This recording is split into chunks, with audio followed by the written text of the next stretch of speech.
Welcome to the High Ticket Success Podcast, where premium coaches, consultants, and advisors come for bold strategies, big breakthroughs, and real results. I'm your host, Dave Dubow. Have you ever had a hot sales lead that just didn't quite convert right away and you thought, you know what, I got to follow up with this person, keep in touch, pay attention to all these smart guys that tell us, how many drips and how many touches it takes to convert somebody into an actual client, and then promptly do nothing about it? Guilty. But our guest today definitely has this dialed in. So Doug Brown is an expert when it comes to sales, and part of the magic when it comes to sales is follow-up. And I'm really fascinated with Doug's focus on follow-up. So Doug, welcome to the show. Great to have you. Hey, Dave. Thanks for having me here. I'm so grateful to be on your show. All right, my friend. So give us the 30,000-foot perspective of what you do and who you serve, and then we'll start talking a little bit about the follow-ups. Yeah, so primarily we serve businesses, business-to-business companies. We do business to consumer as well, and really what we help them do is raise up their EBITDA. So we help them predictably raise their revenues. We help them predictably reduce their expenses, and that gives the company more cash flow, a higher EBITDA, and thus a higher EBITDA also gives them a higher valuation on their company. So those people who are like, maybe I want to sell someday, or, I need immediate cash flow, we unearth and find all that untapped money that's there and improve the situation. In the process, we end up streamlining, processes and operations, and usually stress levels come down quite a bit for people who own the company.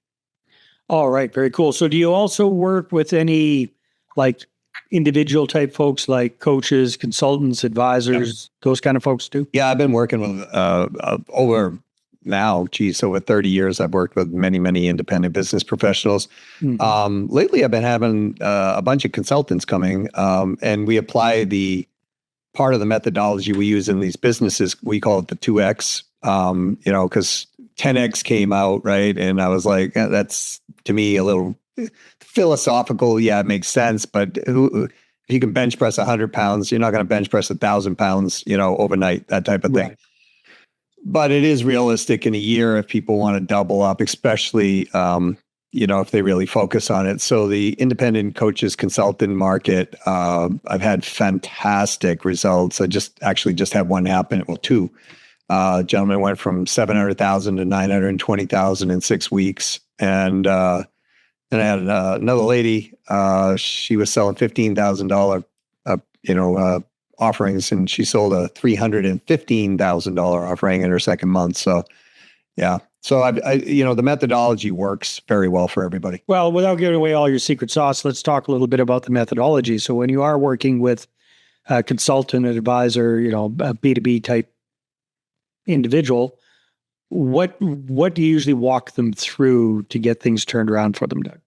Well, so if it's an independent, right? Independents are handled differently than a larger company. No, let's talk independent, because that's most of our audience. So the independent, really, where it comes down to what independents don't. I don't want to sound condescending, but what independents don't realize is the actual business they're really in. Okay. They think they're a coach or a consultant or trainer, or you name the title, right? Yeah. And so that's not what the business is. The business is the business of sales. And so, we sell coaching, we sell consulting, we sell our services. And so what I do is I get them really focused on, okay, here's where we are. What's the truthful goal of where we want to go? Then we build a math-based, metrics-based plan around that. Okay. And, usually step 2 is really getting clear about the identification of the ideal right fit buyer, because most companies, independents, are kind of shotgunning it. And I'm not saying you have to niche, but we do have to find who will buy the fastest, who's the best to work with, who pays on time, who's not a pain, those type of things. Yeah. Once we clear that up, usually the messaging gets clear. So now we know who we're talking to. And we take the messaging and we load it into what we call 6 ways, which is getting them to do 6 new ways of generating high performing activities that are bringing in qualified leads now, right? So not a lead, not a marketing qualified lead, a sales qualified lead or a sales ready lead. So what's the difference, if you don't mind me asking? Well, a lead, this is the crazy part. Like a lot of people are trying to generate leads, right? And they think a lead is somebody who, I don't know, put their name, their phone number, and email address in a form, and they think, oh my gosh, that's so, they're going to buy from me, right? And no, they're a lead. We don't even know what their intent is. Right. Right. So usually lower intent is a lead category, a lead classification. I was just working with an insurance brokerage in IMO, like very big company. They have like 5,000 agents type thing. And, they're generating, hey, are you interested in protecting your mortgage on your home? Right. That type of ad is being generated. If so, we can help you. Right. They fill in the form and they're like, oh, we got a lead. Yeah. Well, you just spent $20, $30 for that lead. Right. But oh my gosh, they're going to buy. No. Some people are like, I don't remember filling in a form. Yeah.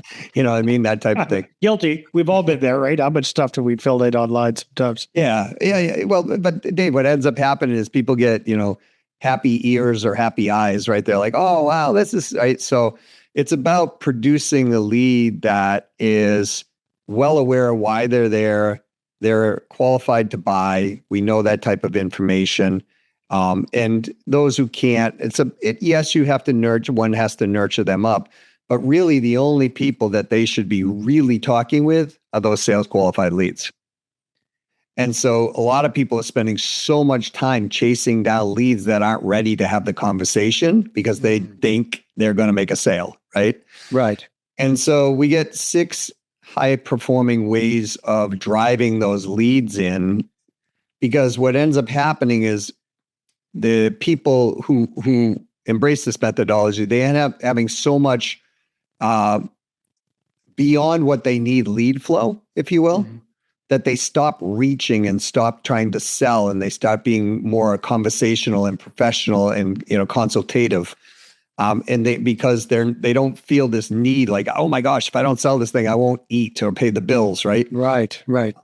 So once you get a lead that is marketing qualified, would be like, hey, you have this information, and they've responded and said, I'm kind of interested in this type of thing, whatever the service offering is.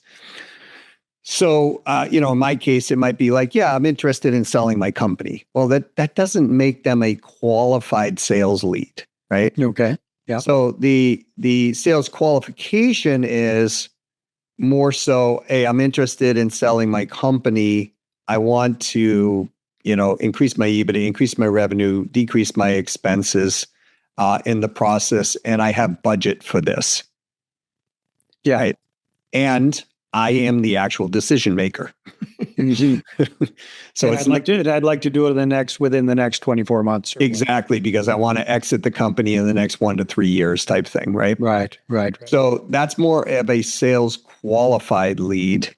Now, a sales ready lead is that next step from there. I have budget. I'm actively looking. I'm wanting to find the right individual, and I'm ready to go now. Okay, well, that sounds like a beautiful, beautiful scene. We'd all like to have a whole bunch of those people lined up.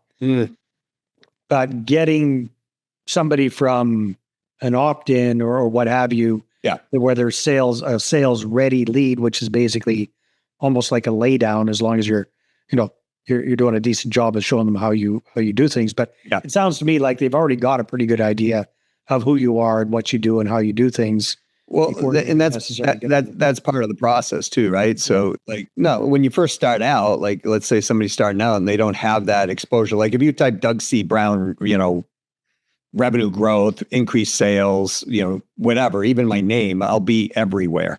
That's by design. But that did take time to get there. So if you don't, but the way you do that in the beginning is you have endorsements, testimonials, you have, I don't have any clients. Well, you can still get endorsements on your character. You can still have testimonials about who you are as a person. Anything to start creating that social proof. Right. And, you got to start somewhere, right? I mean, and so the more of that social proof and that expertise, what do you have for writings out there? Maybe nothing, but maybe you've written something, right? And maybe, you have videos out there or whatever, anything that you can do to start getting some exposure, but it's not just about exposure. It's about what do other people say about you, right? So, I think we can all agree that, well, maybe not, but most people would agree that, if you talk to Mother Teresa about some spiritual thing or religious thing, she's probably got qualifications there, right? Especially if you're talking to her these days. Yeah, exactly. If you are, let me know, because I really want to hire you to figure out what you're doing. So, it's about getting that lead into that process where they're ready to have the conversation. Right. Right. And too many people are talking to so many people that aren't there yet, but they're thinking, in the sales world, it's called commission breath, right? It's like, it's one of those things, right? It's like, oh, I'm going to make a sale and get some commission. Like, so, we then, after we go through that, we talk about how to conversationally convert, how to have that sales, conversation. And it's not about a sales conversation, but it's about a conversation to conversion, right? And so we teach people how to do different things that they're not used to. Like, people don't know how to handle even something is an objection. They panic a lot of times, right? Or they'll hear an objection and it's like, oh, I'll crush that thing down. And I'll overcome this. And it's like, no, that's not an objection. Is an expression of fear. Right. And so if we're like, I don't know, well, this is a lot more money than I want to go. It's a lot more money you want to go. What are you talking about? Hey, what you talking about? What are you talking about? Do you know what my other clients pay me? I'm giving you a deal, whatever, right? It's like, when you come at it from that point of view, which most people do, or they freeze, right? And then, because that person's in the limbic system at that point. They're already in freeze, fight, or flight, or fawn, or whatever. The person who's objecting. So it's just an emotional expression of a fear. So how do we interrupt that pattern? How do we install a series to move them from fear to not quite fear to neutral to I'm a little bit positive to I have buy-in confidence, right? So that whole stretch. And of course, follow-up falls right into that thing, Dave, right? It's like, well, I was going to ask you, is the follow-up coming in after you've had that conversation with the sales ready lead, or is the follow-up going from the opt-in or however they got into your world into turning them into a sales ready lead? Yeah. All of the above. Okay. Right. So if you think about follow-up as I don't know, this is the crazy analogy, but my wife and I like this place called Buckley's. We go there and it's a coffee shop, right? And they have like this fantastic, like different types of salad, right?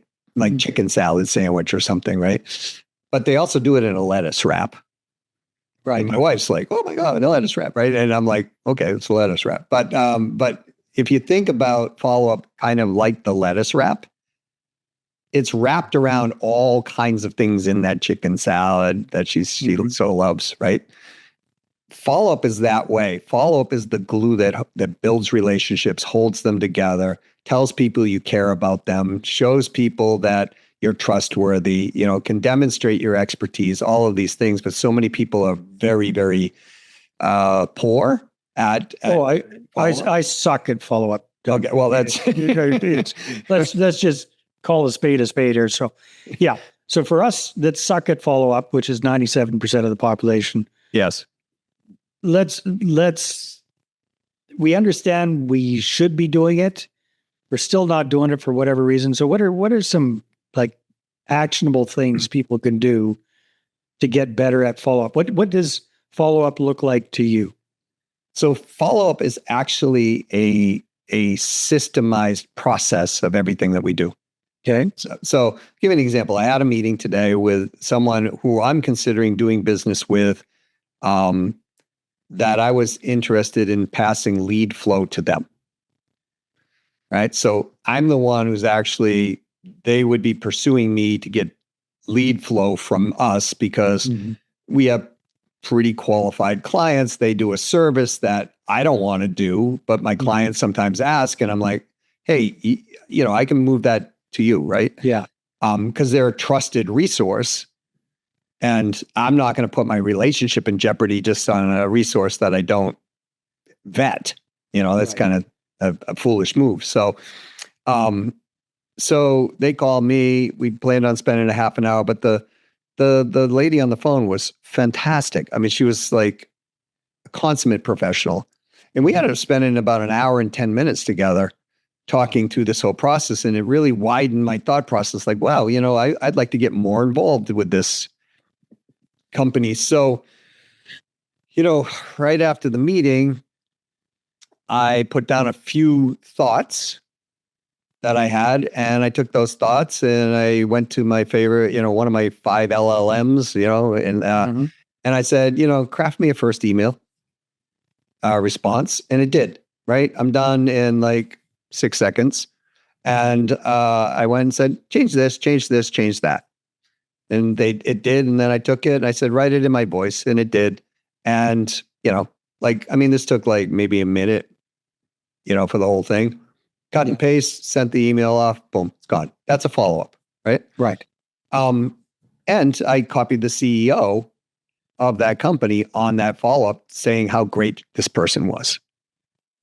Now, imagine you're the person who got on here, that the CEO referred you to get on this call. Now, I'm sending an email about you to the CEO of the company about how fantastic you are.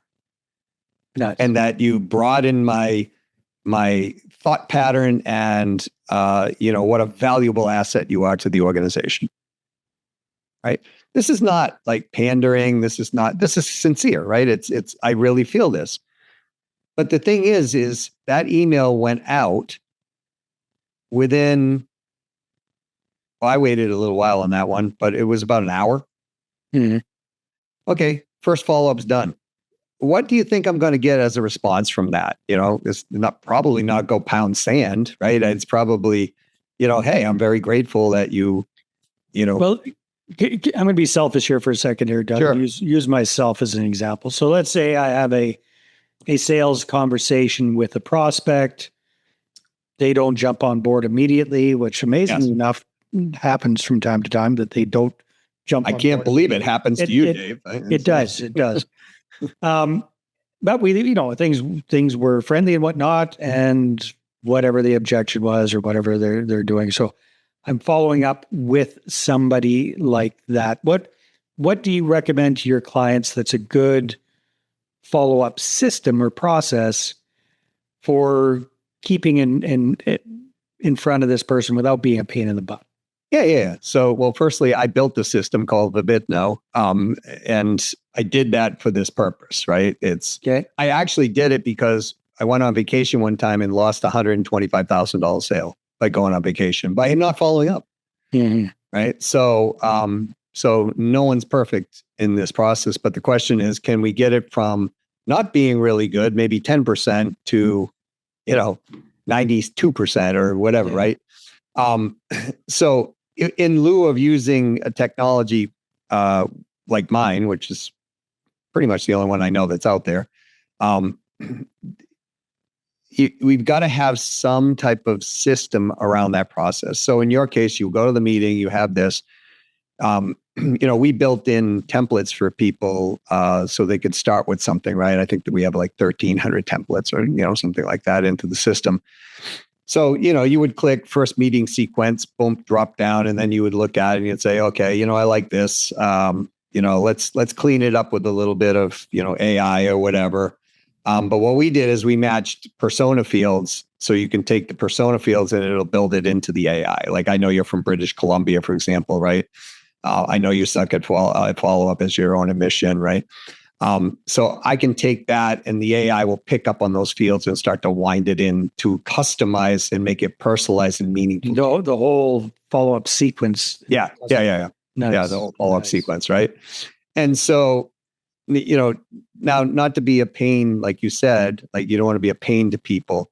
Well, we're only a pain to people when one thing is happening. We're conveying messaging that they don't really value. Yeah. Right? There's no value in the message. Like we're not providing any value Right. in the follow-up. Yeah. Right. Like, I mean, we all get these emails like, hey, your website is bumping this up in your inbox. And, yeah. And it's like, it's the 14th time that email came through. And you can look back sometimes and say, well, geez, that email number 10 was the same as email number 2. Right. So it's just sequencing through. There's no, so follow-up, the best follow-up is personalized. The best follow-up is meaningful and relevant to the individual. Okay. Let me give you an example. So I had a meeting one time with a CEO. He had just sold his company for like 22 times EBITDA. It was $100 million company. The guy is pretty well set, right? Yep. But it was an aviation company. And this is what people can do. See, once you have a system down, it's quicker to do this. So the key is you can't wait, because the law of diminishing intent will kick in. If you don't have a system around this, you wait, you mean to do it, tomorrow will come up, next day will come up, next day will come up. And, before you know it, you don't do it. Right? That's what happened to me, sort of, with $125,000 loss. Got it. But this gentleman was born in November, which happened to be National Aviation Month. So he didn't know this.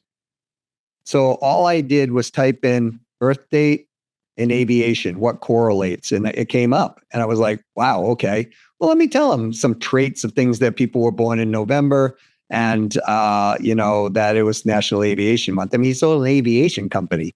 And I sent it off to him, and now this is a CEO, just sold his company. The guy is set pretty well. It was $100 million company, and he responded to me within an hour. Doug, I really appreciate, man, I didn't know that. I didn't know. I'm actually left-handed, like most people in November, a percentage are left-handed, and he just, commented on, right? Well, I mean, it's 2 years later, we're still friends, right? Because I send him something once every 4 months or so. Okay. And so one time I reached out to him and I said, hey, I had a question. I think you could answer that. And he's like, sure, I'll get on the call. I mean, this is like a year after we started the relationship.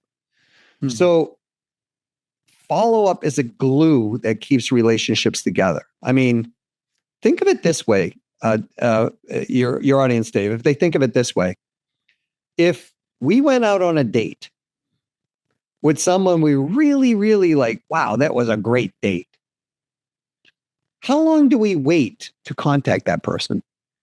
Yeah, good point. What if we're dating 6, 7, 8 people a week? No problem. So that's what I mean, I get it. The guy that sold a $100 million company, yeah, that's a VIP prospect that you're going to go overboard there. But if it's your bread and butter, you're consistently having sales conversations, you're consistently sucking at the follow-up after those sales conversations. What is that? So if you're going to do it without utilizing, again, I'm going to, my technology is not commercially available. It's only invite only. But if people want, based on this podcast, I mean, certainly they can get a hold of me and we can talk about it. But in the lieu of that, you've got to have a calendaring system about what it's all about, right? In other words, it can be on paper, it could be on a calendar, it could be whatever, but that's super difficult to manage. I will tell people right up front. Yeah, that's why we're sucking at the follow-up for sure. So the best follow-up is multimodality. Okay. Email, text, phone call, voicemail drop, direct mail. Yeah. Right. So if you just took those few methodologies alone. So let's say you have 6 or 7 people. Okay. You've got a sequence already set. So that sequence, you're going to edit a little bit for each person. Okay. And so you start the sequence, and let's say you're doing this on email. So email goes out, and then, if you don't hear back in 24 hours, here's the email you sent. Hey, Dave, I just want to make sure you got this response, this email that I sent yesterday. I hope you do. Here's the email. And it's just copied again. Like, that's not a hard, thing for people to send, right? I guess one question would be, what are we saying in these messages that's providing any value besides, hey, Doug, you looked at my stuff, you didn't buy anything, you want to buy it now? Well, yes, that's not personalized, meaningful, or relevant. Right. So we've got to take time. Like, look, if you're doing hundreds and hundreds of leads at a shot, you got to do it automated. There's no way around that. But for most consultants, coaches, like you were saying, this is the audience. Mm-hmm. They're not talking to hundreds of people a week. No, they're not. But they might be talking. I'm talking about myself selfishly. I'm probably having 5 or 6 sales conversations a week. Okay, great. So give it, let's say 20 a month kind of thing. Right. So if you're having 20 conversations a month, and that first series of conversations, you're taking notes, I'm assuming. Please tell me you're taking notes, right? You are taking notes. Yeah, AI is definitely taking notes. Okay, so all right, that's even easier. If you're using Otter, Fireflies, Rami, whatever, right? It's summarizing the whole meeting, et cetera, et cetera, et cetera, right? Yep. Copy, paste. Now, here's the thing. You want to be taking and listening for personalization, right? So you can copy and paste that thing, drop that into your, whatever you're using for an LLM, ChatGPT, whatever it is, and say, I would like a personalized, meaningful, and relevant message to send this person. It will spit that, and then put some particulars. I'd like to highlight, a little more on the personalization, because this person was somebody we bonded together, or this person is very top line. They're a high director, like, get to the point, kid. You can tell the LLM exactly what to do. Right? Then once you get that first email, it's like, okay, here's my other 4 messages that I'm going to send to this person. Put them in the same type of structure of voice. Okay, boom. That might take you 2 minutes, 3 minutes. Right. Yeah. Okay. So if you have 3 minutes times 20 clients, that's going to take you an hour a month to do this. Now, you can take one of those and you could say, I want that to be created as a text. Okay. Yeah. I want one of these, and I want this to be written more as a letter format. And it will create all of these pieces of follow-up for you. Say you want 6 pieces. I'm making this up. You determine what you want.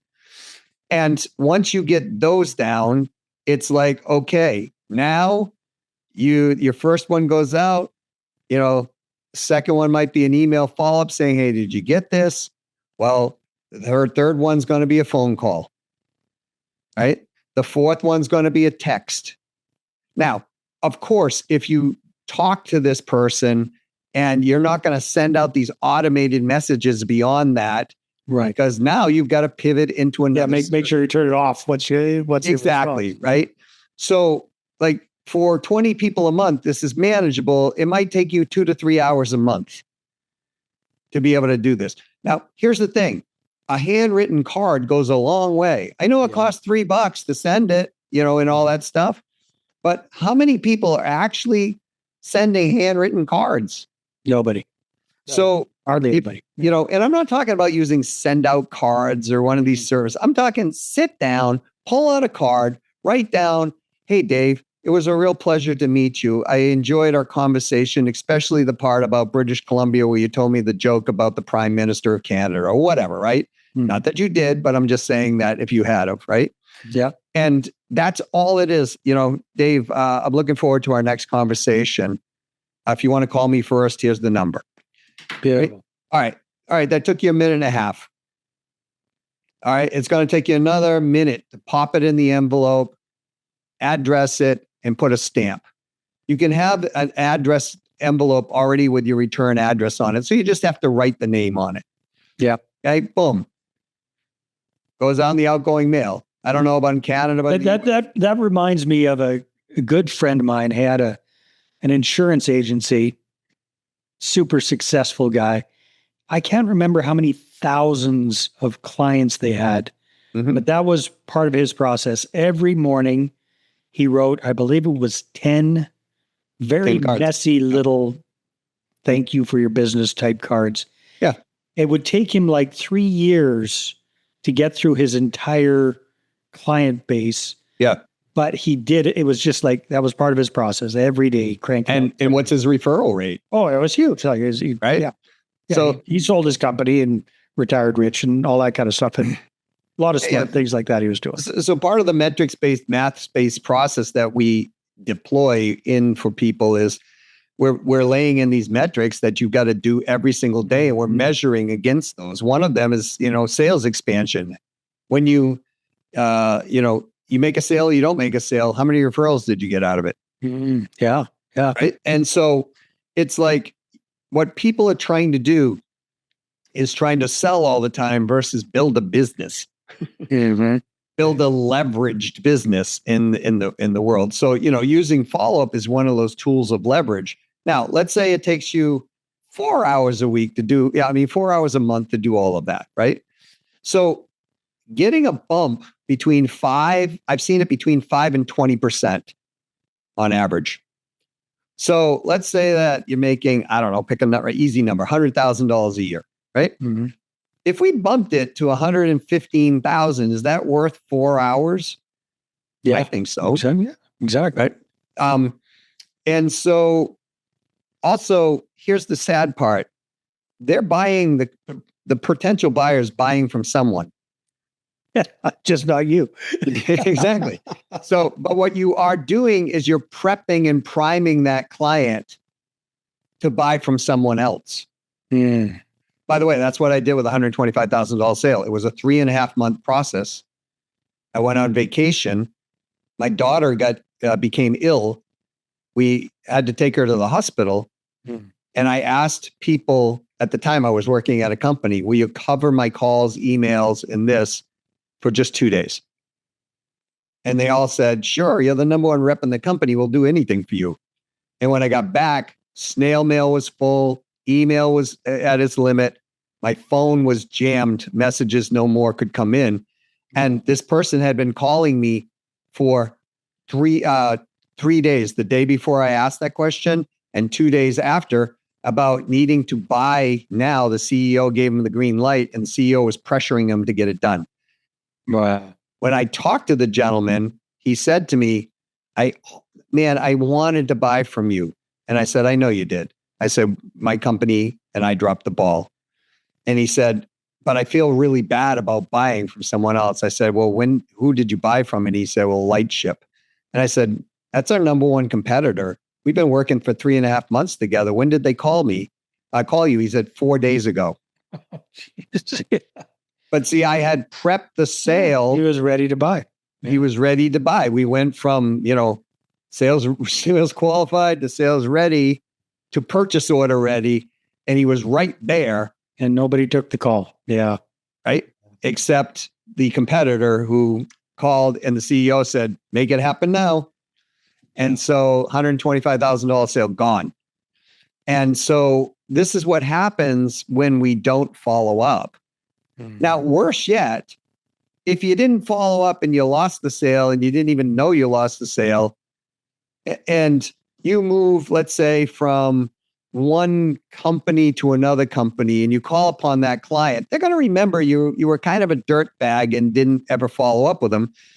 Now, if you're a coach or consultant, you might move from one discipline to another discipline that's perfect for that company again. Yeah. Like we do revenue growth, we do expense reduction. So maybe a company says, I don't want to do the revenue growth, but I want to do the expense reduction. And then, if we never followed up or never did anything with that, then I hear they want to exit their business, and I go, well, we can help you raise your EBITDA by doing it. It's done. Right? It's not right. So relationships, everybody talks about always be closing, ABC, ABC, ABC. No, I call it R-bar. Always be building a relationship, right? Because a close is nothing more than the extension of a good relationship with two or more people agreeing on the outcome. Yeah, good point. Good. right? And so relationships build trust, and trust will sell more than any other slick technique on the planet. And follow-up is a reaffirmation of trust. It shows that you care. It shows that you're trustworthy. It shows that you're reliable. And we all want certainty. How many of us want to buy something, especially a major something, from somebody that's like, could you imagine you walk into a doctor's office and you're not feeling well, and they go, you need an operation. And that you go, well, what's the probability, doc, that this will work? Doc goes, I have no idea.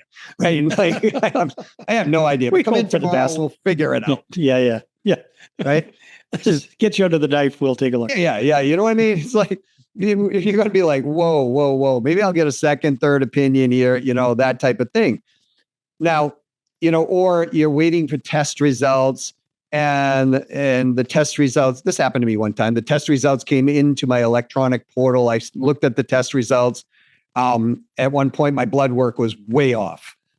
Right. And I was like, I'm freaking out, because it's like, I'm looking at all this, like, everything's in red, that I didn't want it to be in red. And I'm like, oh my gosh, something's massive is going to happen here.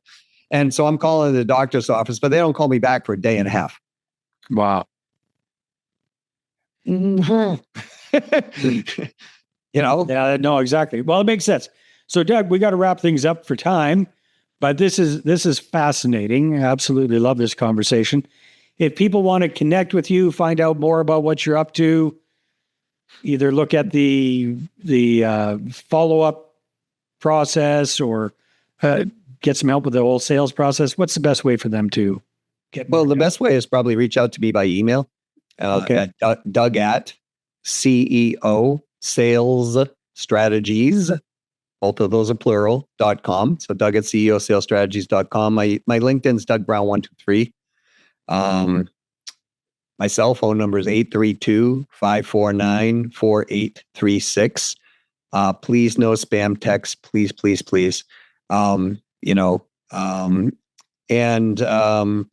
And Dave, is it okay if I give a free gift away? It's Love it. Yeah. pretty huge value for people. Yeah. If you go to ceosalesstrategies.com /2 X, I'm giving the whole methodology. It's a whole video methodology that they can watch. It's step by step on how they can actually predictably increase their numbers and do it with a bit more sanity and leverage than they're probably doing it today. And I'm only going to leave that up for a period of time, folks. So once Dave releases the episode, maybe a month after, we'll take that down. But that's for your listeners. And we'll go from there. Doug, that's awesome. I really appreciate it. Thanks for your insights. Thanks for a good motivational kick in the ass to get better at the whole follow-up thing and the tips about the multiple modalities and using AI to really personalize things. That's really, really smart. I'm assuming that's what your software does. Very, very smart. So yeah. It does that and a heck of a lot more, but it definitely does that for sure. Very cool. Thanks for being on the show. Thank you, Dave. I'm grateful to be here. All right, everybody, take care. We will see you on the next one. Thanks for listening to the High Ticket Success Podcast. Want to be featured? Share your story and inspire other premium coaches, consultants, and advisors? Apply now at highticketsuccesspodcast.com /guest.